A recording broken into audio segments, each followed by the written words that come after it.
Irmãos, paz e graça. É sempre uma honra e um privilégio, nesse caso, poder estar aqui e partilhar, né, com os irmãos acerca de um assunto. Assunto esse que visa o nosso aperfeiçoamento cristão e a edificação da nossa fé. Amém?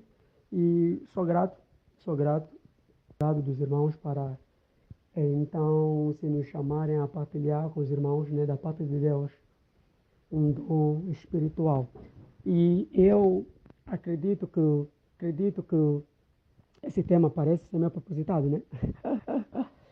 Propositado porque durante ou nesses tempos, mais como noutros tempos, acho que alguns irmãos têm apreciado ou visto aquilo que são alguns dos pensamentos que temos da fé, de uma forma mais prática, né? Como é que em uma outra situação que acaba estando meio que envolvido, quer a nível conceitual, ou seja, construindo uma ideia, quer a nível prático, às vezes participando de um outro ato que visa então a esse agrupamento de pressão social que nós chamamos de ativismo, né?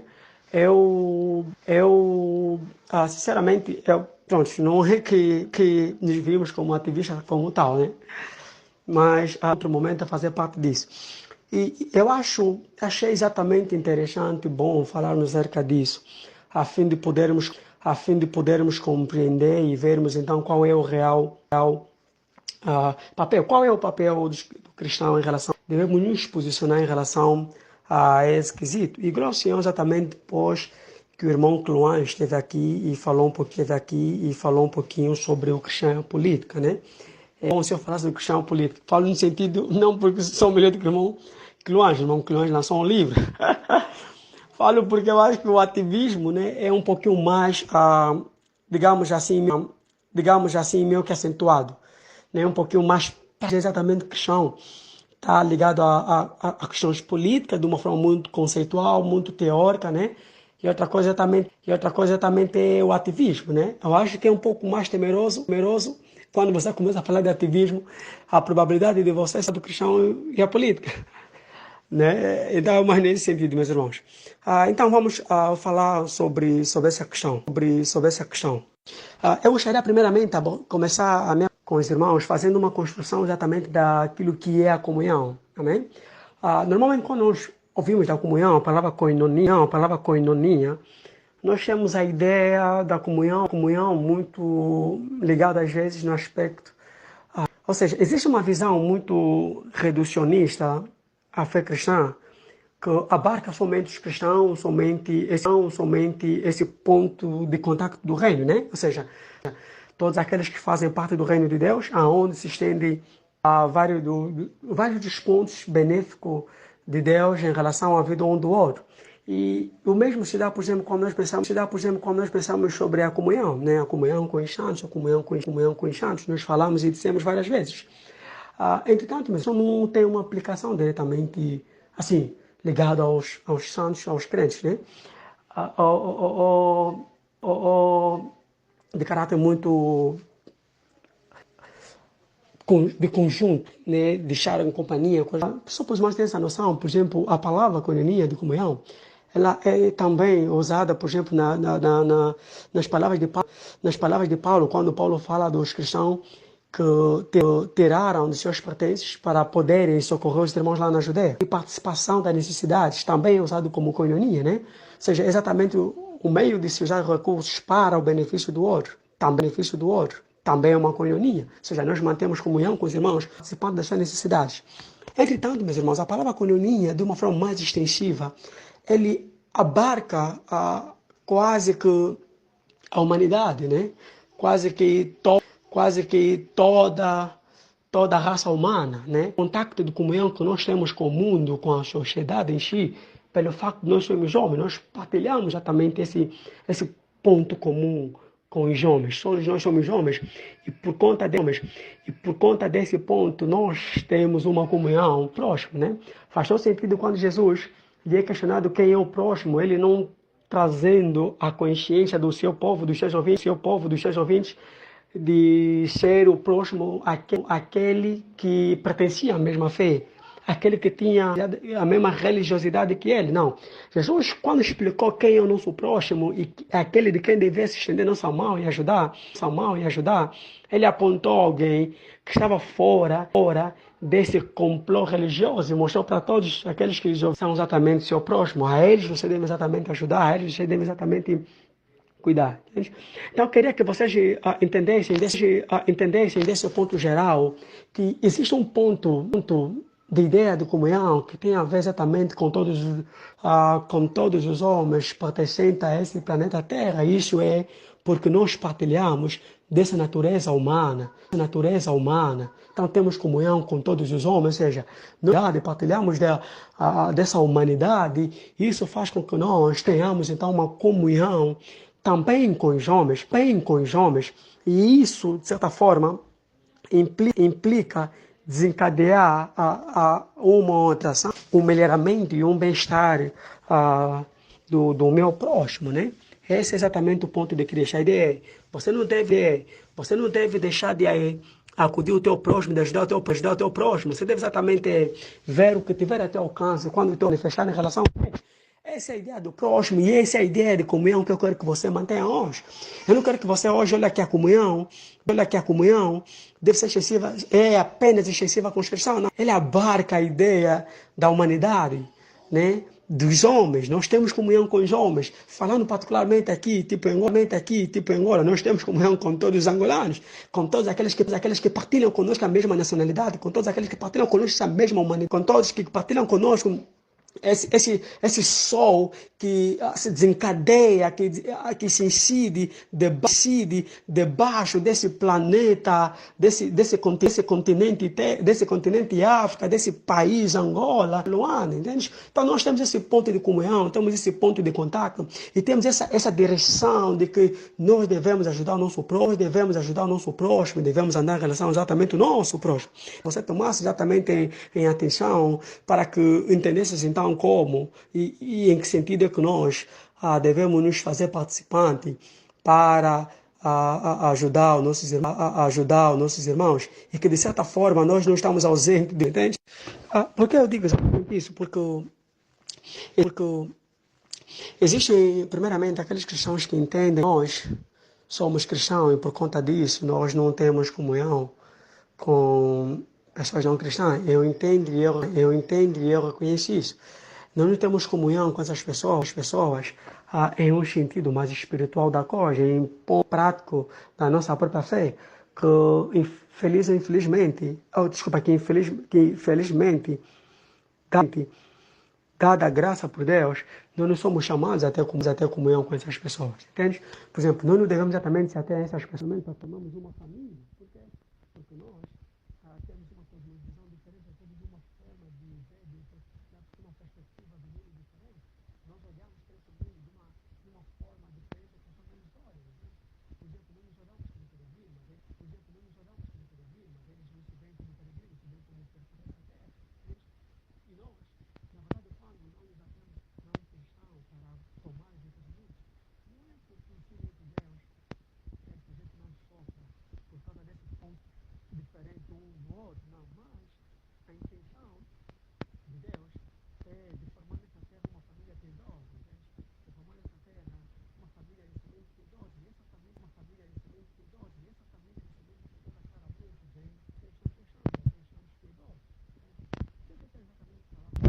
O que eu quero mostrar para os irmãos é nós somos exatamente pessoas conhecidas, não como peregrino. Porém, alguns irmãos, quando entendem a ideia de peregrino, entendem que eles não têm nenhuma comunhão, como se tivessem passado uma comunhão, como se tivessem passado nessa terra com os olhos vetados e nem sequer vendo, não tendo contato com nada. Primeiro é que essa é uma ideia totalmente errada, a forma de pensar, não no sentido de sermos peregrinos, mas na forma de pensar de que por peregrino implica que nós não temos nenhum tipo de associação, nenhum tipo de contato, nenhum tipo de comunhão com a terra, do qual chamamos de passagem, né? Nós somos um peregrino forasteiros que, num dado momento, nós passamos em um caminho e descansamos enquanto continuamos a caminhar até o nosso destino. E as pessoas, quando olham exatamente tem dito que nós somos cristãos, o reino de Deus, pertencemos ao reino de Deus, já não pertencemos a este reino, amém. Pertencemos a este reino, amém. Mas o grande problema é que entendem exatamente que não tem qualquer associação nesse ponto de contato enquanto caminham para o seu destino, nesse ponto de contato com essa terra, esse é exatamente por engano, entende? Porque, veja, você é um peregrino e você tem um mandamento do teu Senhor que você deve exatamente usar do amor ao próximo. Se você entender que o amor ao próximo só é aquele que é peregrino como você, então você falha de entender o que o próprio Jesus falou. Quando você entende que Jesus falou do peregrino, do amor, você vai perceber que o próximo não é aquele que é peregrino como você, simplesmente ou necessariamente, entende? Mas o seu próximo é aquele que você exatamente vai encontrar no meio do caminho e que não é propriamente morrendo com você, não é da mesma pátria com você, pátria celestial, não é da mesma terra com você, que é a terra celestial, ele pertence exatamente a um ponto diferente do teu, talvez, pode ser, mas Jesus aponta para você como teu próximo. Então pense como um peregrino, pense como um forasteiro que tiver que passar e encontrar uma dessas pessoas caída, e encontrar uma dessas pessoas para auxílio, você claramente vai ter que pensar que ele é um próximo, você deve exatamente se ater a essa pessoa para o ajudar, Então você percebe que existe um ponto de contato que você vai estabelecer enquanto estiver caminhando sobre essa terra, embora você seja um forasteiro, ou seja, você não é chamado a se alienar às realidades da sociedade, da terra em que você, enquanto caminha para o teu ponto de destino. Qual é a minha intenção? A minha intenção, primeiramente, é tentar estabelecer esse pensamento, por causa exatamente da forma como muitos irmãos, né, enxergam e pensam. Se você exatamente olha, o ponto de alguns irmãos, de algumas pessoas, é que nós não somos dessa terra. E essa ideia, não somos dessa terra, para eles implica que nós devemos estar nessa terra de forma indiferente a ela, entende? Devemos viver a realidade dessa terra, porque somos peregrinos, somos forasteiros, de tal jeito que nós não temos pontos de contato com essa terra.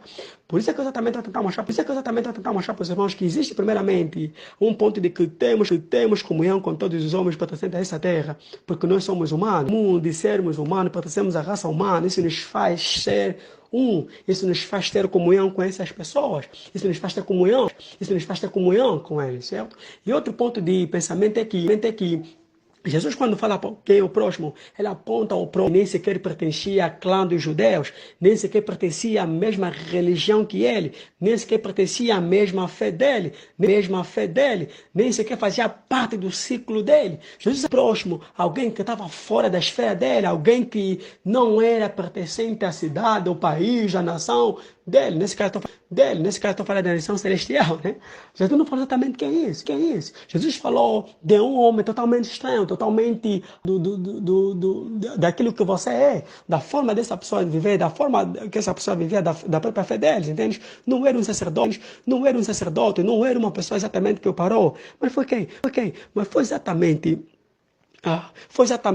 o homem que era colocado de lado, o homem que não era visto como tal, semelhante a eles. E esse foi exatamente o que Jesus disse, foi aquele que demonstrou amor ao próximo, e mostrou exatamente para eles assim, quem é aquele que é o nosso próximo é exatamente aquele. Você vê exatamente sobre o nosso próximo, você entende que somos peregrinos, quero que você pense como um peregrino, e você ande, e você vai andando, e você se encontra exatamente com essa pessoa caída, pense que você exatamente é isso. Era como um peregrino, era como um forasteiro em uma cidade que nunca lhe pertencia, uma cidade que nunca eles mesmos se olharam, se viram pertencentes a eles. Então um judeu, por exemplo, a passar naquele lugar, a passar, por exemplo, numa classe, um samaritano, onde os judeus se tinham como donos daquele lugar, eles não se viam como pertencentes àquela terra, como se fossem donos daquela terra, não se viam como se fossem pessoas que viviam exatamente naquela terra, como se eram daquela terra, mas pelo contrário, forasteiros. No entanto, essa pessoa, enquanto passava e encontrou uma situação, ele tinha que se colocar exatamente a par disso,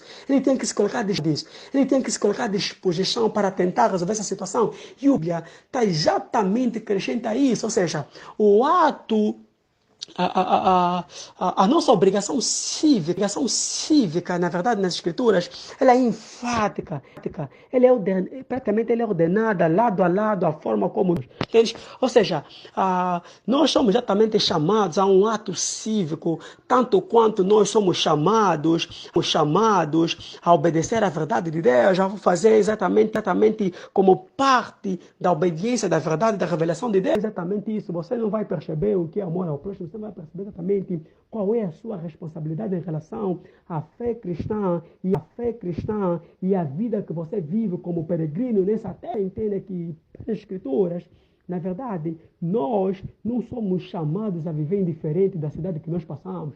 Nós não somos chamados a passar, a andar e olhar um irmão caído, e simplesmente uma pessoa caída que nós e simplesmente andando como se não tivéssemos a ver ele. Não, nós somos chamados a, enquanto caminhamos, encontramos qualquer um deitado, sanguentado, sofrendo, nós devemos parar e dar a esse homem água, dar exatamente a esse homem todo o socorro necessário, e pode cuidar melhor do que nós, e depois voltarmos e pagarmos todas as despesas que custeou com o cuidado desse homem. Ou seja, nós não somos chamados a andar de forma indiferente na cidade em que passamos, por mais peregrino que somos. Esse é um dos pontos, biblicamente, olhar para essa perspectiva e tentar prová-lo exatamente nesse aspecto, meus irmãos.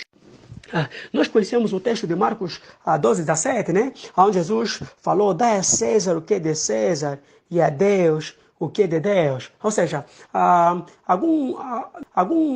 normalmente um crente desavisado pode olhar para essa passagem e pensar que Jesus, na verdade, estava a emprestar ou estava a dar essa inteligente para fugir do caso, para fugir da pergunta. É como se tivesse colocado exatamente Jesus. Você deve exatamente se envolver com as questões sociais desse mundo. Ou seja, Jesus, você não é desse mundo, mas você deve se importar com a coisa desse mundo ou não? Hein?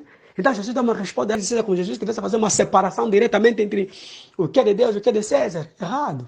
Entende? Jesus não estava exatamente aqui a fugir da questão que lhe foi colocado. Uma de mestre, né? Como se diz na gíria, como se Jesus tivesse também dar uma resposta invasiva, inteligente, para fugir da questão em si. Não. O que Jesus estava exatamente aqui a fazer Jesus estava a estabelecer e a solidificar da fé cristã com a própria realidade política do lugar em que esse cristão vive. Ou seja, quando Jesus fala, dá a Deus o que é de Deus, César o que é de César, está a fazer com que pegar esse peregrino, no seu rosto ele fazia olhar as realidades, está a falar para esse peregrino, olha, você está exatamente passar aqui até tá se meter uma fita nas vistas para não ver as realidades desse lugar. Não, eu quero que você exatamente, que você tenha responsabilidade, entenda que você tem ações a desempenhar nessa terra, entenda que você está parte associada, parte dela enquanto você vive, enquanto você caminha sobre ela. Você vê em mim, você estiver exatamente sobre esse lugar, caminhando no seu destino, você deve exatamente responder com as realidades dessa terra. Você deve exatamente entender que há da tua parte uma responsabilidade cívica em realidade do país ou realidade do lugar em que você se encontra. É que Jesus é César o que é de César. Quando Jesus fala, dá a César o que é de César, na verdade, ele está a fazer é um reconhecimento de que prestar o que é devido ao regime político vigente é parte da vocação cristã. Ou seja, Jesus está a falar, é parte do teu chamado cristão, prestar o que é devido ao regime ou exatamente ao governo político do lugar em que você se encontra. Então, se você simplesmente querer se esquivar de prestar conta, quiser simplesmente se desviar como cidadão desse lugar, você não está exatamente a viver segundo a vocação do qual você foi chamado. A vocação do qual não fomos chamados implica necessariamente de você se colocar ao governo vigente do qual você já também está vivendo, no lugar em que você está passando. Ou seja, é você prestar ao que é devido a esse governo. Entende? É você fazer-se participante naquilo que te é devido como cristão. Entende? Ou seja, você deve fazer exatamente isso porque você é cristão. Que você é cristão. Dá a César o que é de César. E você não está dando a César porque você tem uma parte desse mundo, outra parte do outro mundo. Não, você dá a César o que é de César, justamente pelo fato de você ser cristão. Justamente por você ser cristão, você está exatamente a prestar a César. Você está exatamente a se sujeitar, a entregar, a dar, a se colocar em ação naquilo que te é devido como cristão, diante daquilo que é chamado de César. É isso que Jesus exatamente quer falar. Em 1 de Pedro 2,17, temam a Deus e honrem o rei. Ou seja, Pedro está exatamente a estabelecer a mesma coisa que Cristo deu. Entende? Que Cristo falou ali. Dá a César o que é de César. Dá a Deus o que é de Deus. Pedro está falar, temam a Deus, honrem o rei. Entende? Ou seja, dá o que é devido a esse rei. Você deve exatamente prestar o que é devido ao rei. Você deve exatamente dar honra a esse rei. E Paulo não foi exatamente a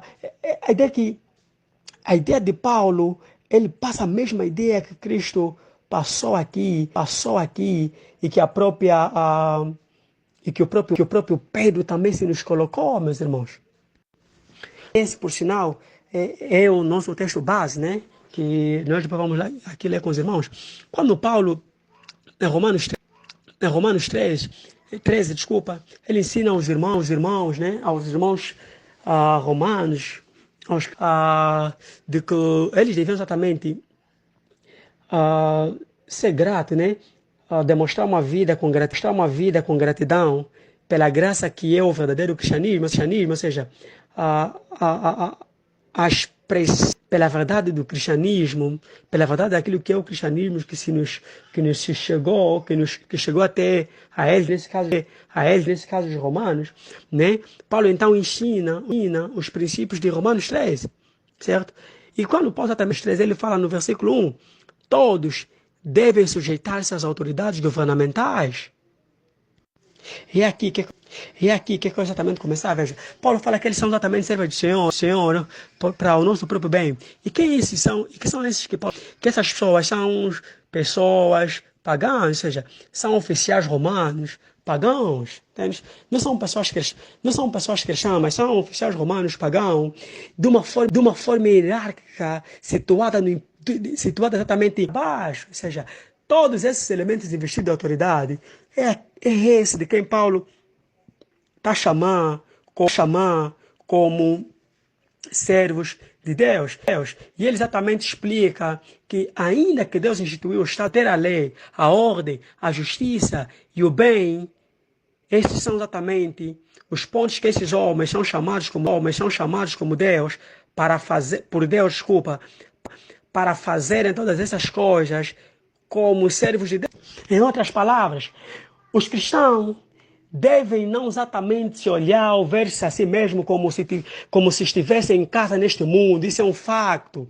Os cristãos não devem exatamente se ver ou se olhar como se fossem desse mundo. Não. É verdade que os cristãos são chamados a viver como forasteiros, sim. Como peregrinos, sim. Como pessoas que estão de passagem, sim. Que atravessam uma terra estrangeira para chegar a outro lugar em que são exatamente chamados como onde repousam os seus tesouros, onde o seu coração está exatamente assento. Amém. Louvado seja o Senhor por isso. Nós devemos sim aguardar a chegada de Cristo. Enquanto estivermos andando nessa terra, devemos buscar o lugar onde estão escondidos nossos tesouros. Você exatamente fala que nós não devemos colocar nosso coração nessa terra, devemos colocar nosso coração lá nos céus, onde está nosso tesouro. Essa é a nossa terra. Nós caminhamos de passagem aqui. No entanto, as Escrituras proíbem de forma enfática de sermos indiferentes aos benefícios que fluem de um bom governo. É isso que Romanos 13 nos está falando. Deus, o cristão, a se tornar indiferente com os benefícios que o próprio Deus estabeleceu, que o próprio Deus ordenou a favor deles. Então, quando nós recebemos os benefícios, legítimo nos dá, que um governo ideal nos dá, que um bom governo nos proporciona, né? De acordo ao que Paulo fala em Romanos 13, nós na verdade devemos receber com as mãos de Deus. É a bondade de Deus, é o amor de Deus que se revela a favor de nós. Deus, quando nos trouxe esses homens, Deus exatamente trouxe esses homens pensando em nós, pensando no amor que Ele tem por nós, pelos homens, pela humanidade. Então ninguém aqui, de forma correta, quando se coloca indiferente aos benefícios que o próprio Deus estabeleceu debaixo dessa terra pela mão desses magistrados, pela mão desses homens de autoridade, se colocando exatamente na própria para o bem-estar desse homem, para trazê-lo felicidade, para trazê-lo proteção e bem-estar, e fazer com que eles assim busquem essa felicidade, busquem essa paz e tranquilidade, como a graça de Deus concedida a todos eles. Não é ser cristão, não é andar como crente, andar indiferente aos benefícios que o próprio Deus se nos concedeu, meus irmãos. Sendo que Deus nos mostra que nós vivamos em paz, isso significa dizer que nós não devemos hesitar a buscarmos esse caminho da paz. Entende? Se Paulo faz exatamente que nós devemos orar para que Deus nos conceda a paz. E essa é a vontade de Deus. Então, os estímulos, encontramos exatamente um estímulo, encontramos um incentivo. Logo, nós não devemos hesitar quando entendemos que a questão é paz. Paulo nos mostra que nós devemos orar, certo? Ou seja, se nós orarmos, quer dizer que nós não estamos a hesitar em fazer a nossa parte para maximizar esse benefício de Deus. Entende? Quando pelos governantes, a fim de que nós vivamos em paz, você está exatamente a se colocar a uma posição de alguém que não hesite na busca disso, na busca dessa paz. Entende? Entende? Quando você vive de forma honesta, quando é bom cidadão, você não está exatamente a hesitar nos benefícios que o próprio Deus te concedeu por meio desses seus ministros, governantes, em termos da sua proteção, cuidado, entende? E proporcionar. Esse é o ponto. Só que o nosso esforço exatamente, não é um esforço que visa apenas nós mesmos. Não. É que quando nós fizemos, e nós entendemos exatamente que isso é agradável e útil para Deus, e precisamos e devemos. Agora, a nossa ação deve exatamente ser para maximizar isso. Entende? A nossa ação, veja, por exemplo, imagina que nós tivemos a orar pela paz de Angola. Não são apenas os cristãos que viverão em paz, que vivem em paz. Por exemplo, os cristãos lá na Ucrânia orarem para que Deus lhe conceda a paz. E Deus lhes conceda essa paz. Não serão apenas os cristãos que estarão em paz, mas serão todos os ucranianos. Entende? Ou seja, quando nós não devemos hesitar, não é pena não hesitar no sentido de nós não avançar. Ou seja, não devemos hesitar. Significa dizer que nós não devemos exatamente ficar parados. Nós devemos exatamente tomar a iniciativa, tomar os passos que precisamos tomar para que essa paz, para que essa proteção se nos seja garantida. E só que a nossa ação não é uma ação que visa apenas buscar nosso próprio benefício, não. Mas a intenção é que com a nossa ação é maximizar esses benefícios também para os outros, entende? Ou seja, quando nós nos colocamos à disposição da busca dessa paz, empreendemos um esforço para a maximização dessa mesma paz.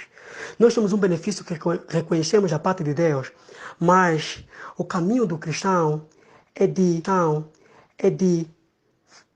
tornar mais extensivo, entendeu? O cristão exatamente deve tomar iniciativa, tomar posicionamento, tomar ações que maximizam esse benefício de Deus, entende? que permitam que esse benefício que Deus nos concedeu seja extensivo para todos os homens. Nós oramos pela paz da cidade, nós oramos para que tenhamos paz, oramos pelos governantes, a fim de que, por meio de Deus, nas suas vidas, nós tenhamos paz. Mas isso, de certa forma, abarca a todos os homens. Ou seja, o cristão não deve simplesmente buscar benefícios, não deve simplesmente buscar formas de ele mesmo estar em paz e tranquilidade, não. Mas o cristão é alguém exatamente que tem comunhão com aqueles que são seus irmãos, ou seja, aqueles que são humanos como ele, aqueles que têm pacto com ele nesse ponto de vida humana, aqueles que têm pacto com ele nesse ponto de vida humana. Nós temos comunhão com esse, nós somos aquele de quem olhamos para esses homens, olhamos com o nosso próximo, e sendo que nós ouvimos como nosso próximo, é dever do cristão maximizar o máximo possível que puder, quando possível, quando necessário, a fim de que esse benefício abarque também o seu próximo. O cristão busca tanto o seu benefício, mas como o benefício do outro. O cristão busca, mas como a paz do outro. O cristão busca tanto a proteção de si, como a proteção dos outros. E como é que o cristão faz isso, meus irmãos? Como é que realmente essa atitude cristã, essa piedade cristã do cristão, essa piedade cristã de um crente, fechada na medida em que ele anda como um cristão? Ou seja, eu espero exatamente que os irmãos entendam isso. Ou seja, de acordo ao que Paulo fala, orar para paz, ou seja, buscar ter uma paz na sociedade em que você está, significa dizer que você não é indiferente à realidade dessa sociedade. Entende? Significa dizer que você não está em maioria dessa sociedade. Significa que você exatamente não está a hesitar em buscar o melhor para essa sociedade, para esse país. Então, tentar exatamente orar a favor disso, a favor da paz, significa dizer que você tem dever teu como cristão buscar benefícios que melhoram a realidade dessa cidade. Entende? Veja, isso é uma ideia clara que Deus apresentou lá em Jeremias 29. Deus havia exatamente apresentado-se ao povo cativeiro na Babilônia. E certamente talvez esse povo orava para que Deus lhe tirasse dali, para que Deus lhe mandasse dali. Estavam sofrendo, estavam andando. Mas quando Deus chegou, Deus começou a dar instrução para eles. E Deus, como é que eles deviam exatamente se portar, como é que eles deviam viver. Eles pensavam em si, mas Deus tentava exatamente eles mostrar que, olha, você deve exatamente recomeçar, viver, formar a vossa casa, a vossa família, andar ali. Você deve exatamente procurar se alinhar, procurar endireitar a vossa vida, viver que está passando nesse lugar, mas que busca exatamente o benefício desse lugar. Você deve exatamente buscar encontrar melhorias nessa própria cidade.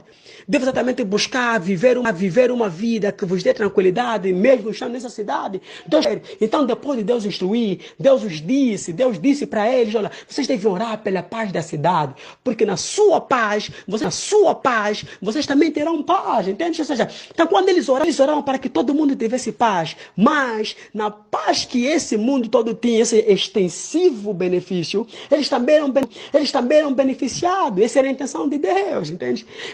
Ou seja, Deus queria que eles não hesitassem em buscar buscarem a melhoria das condições daquele lugar. Deus queria que eles pudessem então se tornar ativos para que aquele lugar tivesse paz, para aquele lugar também tivesse tranquilidade. E isso que Paulo fala lá último.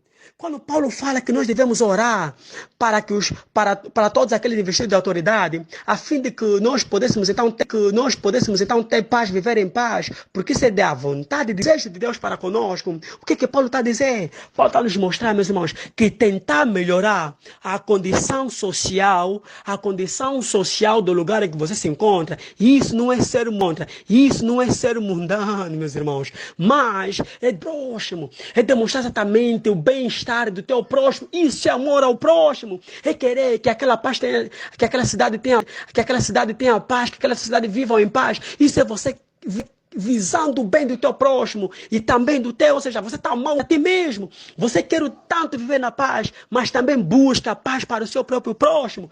Isso não é ser mundano. Isso é amor. Porém, lavar as mãos em face à realidade da sociedade que você vive, hesitar a buscar a paz, hesitar a mudar a realidade social do lugar em que você se vive, isso não é amor. Isso é amor. Isso é ser mundano, meus irmãos. Ou seja, quando pensamos em maximizar os benefícios dos nós, nesse lugar estamos a pensar que nós estamos exatamente a fazer. Entende, meus irmãos? Nós estamos ali a fazer. Nós só vamos conseguir maximizar isso se estivermos a fazer. Estamos a orar pela paz da cidade. Estamos a buscar a paz dessa cidade. Estamos a buscar a paz desse país. Estamos a buscar a paz exatamente desse lugar. Porque se o cristão se acha peregrino, que não deve exatamente se importar com nada, então ele não deve orar com nada, então ele não deve orar pela paz, ele peca como cristão. Então ele não está exatamente a viver como cristão, da própria fé que recebeu, que lhe incumbe essa tarefa, buscar a paz da cidade. Então significa dizer que você não deve exatamente andar de forma indiferente, você deve exatamente buscar a paz dessa cidade. E exatamente ações que maximizem o bem comum, maximizem o bem-estar do teu próximo como a ti mesmo, e isso se faz fazendo. Isso se faz fazendo. Então, é você não errar a sua parte para maximizar isso. É você não hesitar em orar. É você não hesitar exatamente em tornar real, possível, a extensão desse benefício de Deus a favor de todos. Isso. Como é que nós exatamente devemos fazer? Mas o que devemos fazer? Ou como devemos fazer? Ou o que estamos a fazer? Ou o que devemos fazer como cristão? Para que maximizemos os tantos benefícios. Ao que nós somos chamados. Esse é o meu segundo ponto. O segundo ponto é, meus irmãos, nós devemos fazer algo para que Deus nos concedeu por meio do governo, isso é, por meio que a própria Constituição nos oferece de benefícios, né? Tudo pela mão de Deus, que os trouxe esses homens e os fez governarem, administrarem o bem da terra que Deus nos concedeu para o bem-estar de todo mundo, né? Esse é exatamente o ponto. Agora, o que nós estamos a fazer, meus irmãos? Veja, o que nós estamos exatamente a fazer aqui é apoiar um governo estável por meio da nova vida que cumpre a lei, dá a César o que é de César. Entende? O que você está fazendo com a tua vida? Você está exatamente a apoiar? O que você está fazendo? Você está exatamente dar algo que é devido. Entende? Você está exatamente fazer um apoio à lei. Você deve exatamente cumprir com a tua própria vida. Nós devemos fazer o quê? Nós devemos prestar um apoio a um governo estável. Como é que prestamos apoio a um governo estável? Prestamos apoio a um governo estável por meio das nossas vidas, ou seja, por uma vida que cumpre a lei, a cumprir seu papel por meio da participação pessoal. Entende? Ou seja, cumpre a lei e ajuda a cumprir essa lei por meio da sua participação pessoal. E é claro, isso é sempre que possível. Aqui nasce o ativismo, meus irmãos. Aqui começa a nascer o ativismo. Entende? Porque a intenção exatamente que o cristão, com a sua própria vida, ele está buscando apoiar esse governo. Quando ele faz o bem, quando ele é honesto, quando ele não cria exatamente distúrbio, está exatamente fazer isso. E um outro ponto é que ele só não está exatamente a apoiar com a própria vida, né? Cumprindo, apoiar por meio de uma vida que cumpra as leis, mas ele também cumprir o seu papel, deve ajudar esse governo a cumprir o seu papel por meio de uma participação pessoal, entende? Por meio de uma participação pessoal, ele deve ajudar esse governo. Por quê? Porque ele sabe que esse governo estável é exatamente o benefício que Deus deu para eles. Então ele tem exatamente aqui a incumbência, a responsabilidade de orar por eles. eles. Quando oramos por ele, meus irmãos, estamos exatamente a tomar uma ação pessoal, a ser ativista no ponto de vista de buscarmos da parte de Deus um benefício que visa o nosso bem e o bem do nosso próximo. Isso é, orar para que esses homens sejam tocados. Deus permita que eles trazem sobre nós a paz, entende? E isso é exatamente o ponto do qual nós nos colocamos. Quando oramos para ter paz, como é que Deus vai trazer paz na vida desses homens, entende? Como é que Deus vai trazer paz? Quando nós exatamente a mostrar que, olha, Deus precisa voltar a reencaminhar o coração dessas pessoas, o coração desses governantes, de um ponto certo ideal para manter uma estabilidade, entende? Para Deus fazer isso aqui, nós oramos para Deus fazê-los cumprir o que lhes é devido, o que lhes é chamado. Deus chama para que eles cumpram de tal forma, louvando o que faz o bem e punindo o que faz o mal. Oramos para que essa paz se nos proporcione, para que nós não mais sejamos perseguidos, para que nós não soframos de forma injusta por causa da maldade dos homens. Deus traz essa paz, exatamente essa paz sobre nós.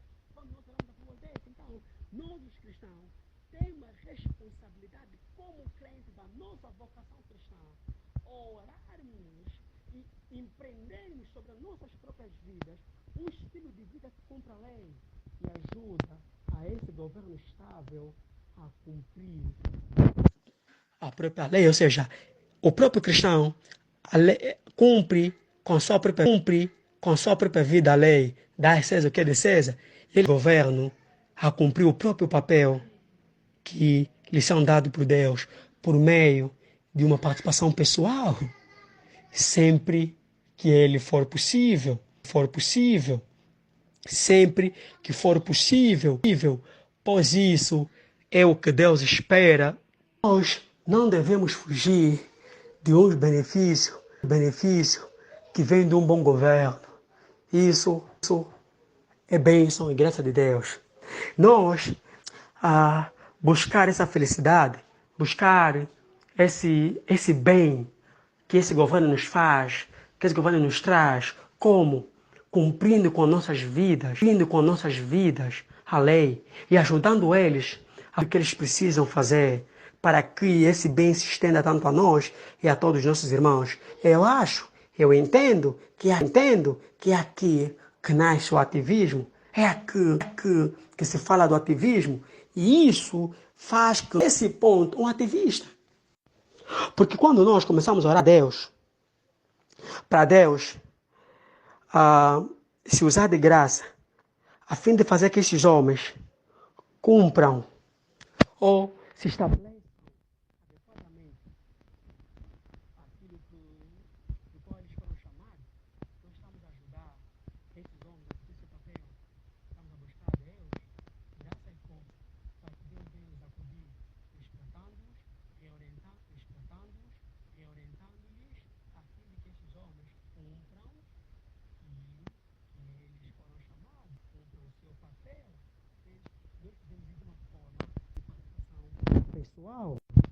E isso não implica apenas, não implica somente orar. Implica também de nós despertarmos a esses homens a quando eles se desviam, a quando eles deixam de lado o papel do qual eles são chamados a fazer. Essas situações faz com que nós nos levantemos a chamar a atenção desses homens para aquilo pelo qual eles foram chamados. Desse ponto de vista, eu sempre olho e vejo que o cristão, quando se coloca nessa posição, ele acaba sendo uma boca profeta para esses ministros, entende?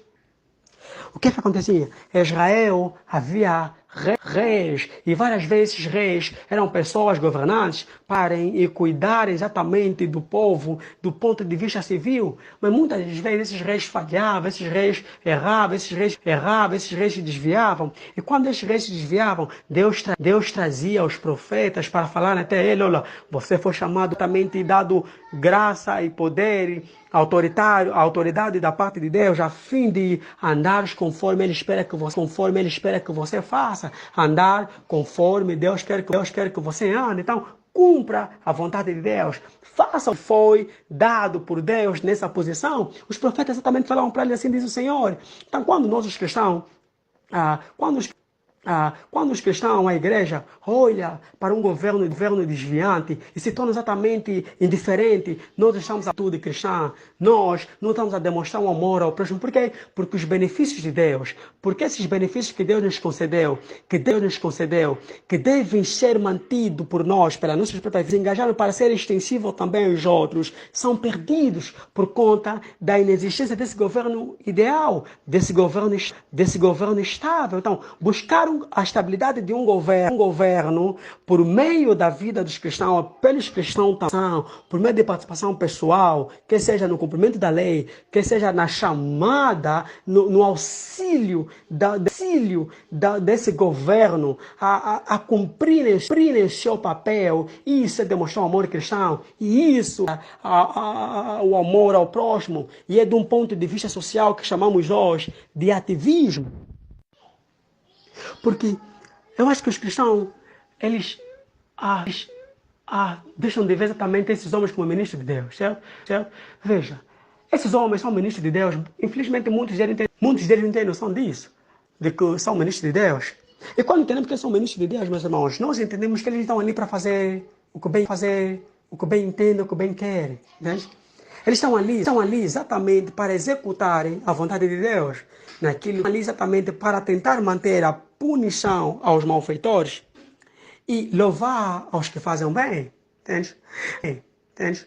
Desse ponto de vista, o cristão, quando chamar a razão a esse governo, tentar buscar esse governo para que se estabilize, fazendo uma boa governação, para que se estabilize, se colocando, se reposicionando na posição em que eles estão exatamente, o que eles devem, o que estão nesse momento a fazer? Está a chamá-los a se reposicionarem, está a chamá-los a se arrependerem dos seus atos e voltarem exatamente no ponto do qual Deus quer que eles façam. Está a chamar a razão desses homens para que esses homens tenham punidos por Deus se agirem mal, se andarem mal, sabendo que eles estão ali, foram postos por Deus para fazer a vontade de Deus e a vontade de Deus é que eles busquem o bem social de todos, é que eles busquem criar leis, criar política, criar meios que viabilizam esse bem a todos, quer cristãos, quer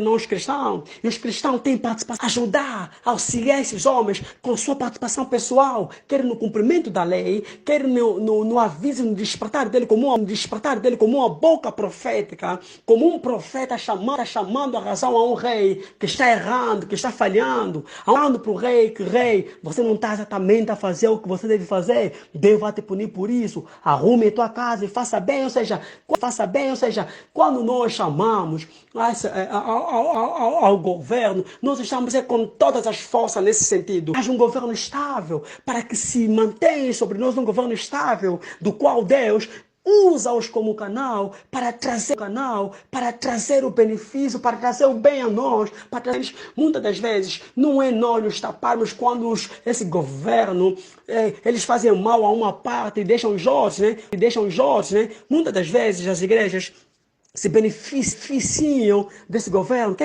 o governo faz? Eles compram, não se calem, fazem com que o cristão não se coloque em atividade plena e correta para que eles então possam fazer aquilo que Deus os chama. Pelo contrário, eles muitas vezes são influenciados, movidos pelo espírito demoníaco, pela sua própria carne, pelas suas próprias concupiscências também, assim como influências do maligno, a se desviarem da vontade de Deus, a não quererem cumprir a vontade de Deus, são chamados a trazê-los de volta, porque o cristão é exatamente uma parte, ou seja, é uma instituição, a parte da instituição civil. Nós somos uma instituição religiosa, e eles são uma instituição civil. Podemos das regiões celestial, entendemos das coisas espiritual melhor do que eles. Por isso é que nós oramos por eles. Por isso é que nós buscamos. Por isso é que nós buscamos exatamente eles, a paz sobre eles, para que também nós tenhamos paz na sua paz. E quando o cristão chama a atenção, quando o cristão se coloca a chamar a atenção de uma forma ativa, o que é que ele está a fazer? O que é que ele está a fazer? Ele está exatamente a chamar estes homens ao arrependimento, entende? Por causa do mal que está a causar ao povo. E ele agora volta a se arrumar e a procurar fazer aquilo que eles são chamados por Deus, buscando criar condições, fazendo o que é correto, fazendo o que é correto, fazendo o que é bom, manter proteção, manter estabilidade, mas para todo o povo. Isso é exatamente fazer que eles vivam a vontade de Deus, para que eles acordem segundo a vontade de Deus. Isso é exatamente o que hoje nós chamamos de ativismo. Ser ativista, cristão ativista, é exatamente que no seu ponto ele está a chamar a esses homens a cumprir a vontade de Deus. Isso é, manter a proteção, manter um bem-estar. E quando o cristão faz isso, o cristão demonstra o amor ao próximo. O cristão demonstra o amor àqueles que ele é seu próximo. O cristão se mantém em comunhão com esse homem enquanto ele ora, enquanto ele busca uma paz social que abarca tanto a si como os outros, como os demais. Isso que Jesus chamou de amar o teu próximo como a ti mesmo. Como se diz exatamente amar o teu próximo como a ti mesmo? Jesus fala exatamente, olha, bendizei o que vos maldizem, orai pelo que vos perseguem, saudai o que não vos saúdam. O que Jesus está falando exatamente isso? Está falando exatamente que, dessa forma, nós estamos amando o nosso próximo. O próximo significa, é você não fazer com ele aquilo que não queres que ele te faça. Ou seja, é que quando você for falar dele, não fale caluniando ele. Não fale mal dele. E olha, quando falo não inventa inverdades para prejudicá-lo também. Não. Não significa que você não deve falar o que deve falar, o que está falando exatamente a mal próximo é quando for falar, fale com verdade sobre ele. Se ele não te ofendeu, não diz que te ofendeu. Se ele até inventa calúnia sobre você, mas é um bom pai, não diga que ele é um mau pai. Não inventem verdades sobre mesmo quando eles te maldizem, mesmo quando eles te perseguem, não inventem verdades. Quando for falar com ele, fale em verdade sobre ele. Fale sobre ele se usando da verdade. Se ele é malfeitor, diz que quer dizer que quando você vê que o malfeitor ou o teu próximo comete um erro e você fala como se não tivesse cometendo um erro, você não está mal próximo com verdade a respeito dele, a respeito da ação dele. Você deve exatamente falar com verdade a respeito dele, a respeito da ação dele. Então, o que significa desse ponto de vista? O amar ao próximo significa dizer que nós também somos chamados a esse governo para que punam quando alguém é faltoso, para que punam quando alguém realmente pratica o mal. Ou seja, não deixando que a injustiça prevaleça. Não deixar vendo o meu próximo a ser injustiçado e eu me calo. Isso não é amor ao próximo. Amor ao próximo é você não permitir que trate o teu próximo com injustiça. E você garantir que se estabeleça a justiça quando ele falhou, quando ele errou. Fale com verdade. Procure que a justiça se estabeleça. E se a justiça é que ele não é o mal, estabeleça isso. Se está sendo injusto, não permita a justiça com o teu próximo. E procure que a justiça seja mantida, seja estabelecida na vida dele.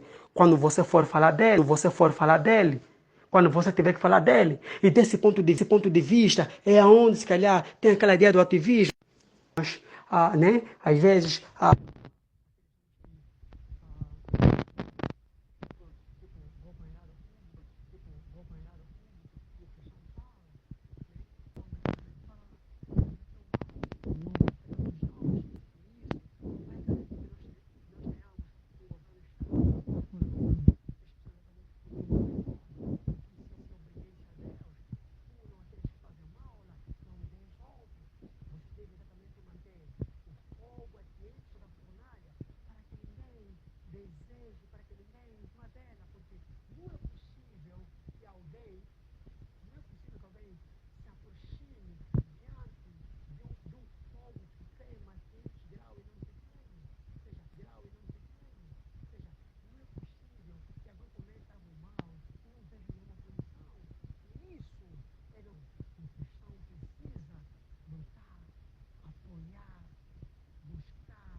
Que Deus nos abençoe, meus irmãos. Paz e graça. Amém.